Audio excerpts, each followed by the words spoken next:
ఆహా, ఏమి రుచండి.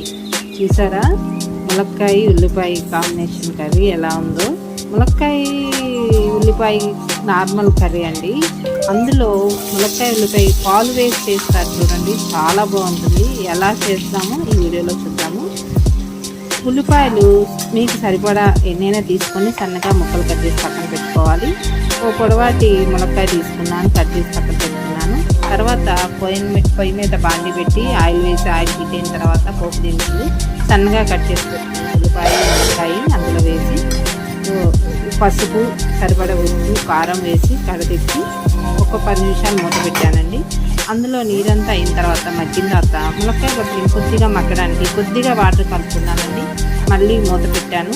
ఒక 10 నిమిషాలు అయిన తర్వాత వాటర్ అన్నీ పోయిన తర్వాత కాచి చల్లార్చి పెట్టుకున్న పాలను వేసాను. కొద్దిగా ఎక్కువైనా వేసుకోవచ్చండి, మీ ఇష్టం. మీగడ వేసుకుంటే ఇంకా చాలా బాగుంటుంది, చాలా టేస్టీగా ఉంటుంది.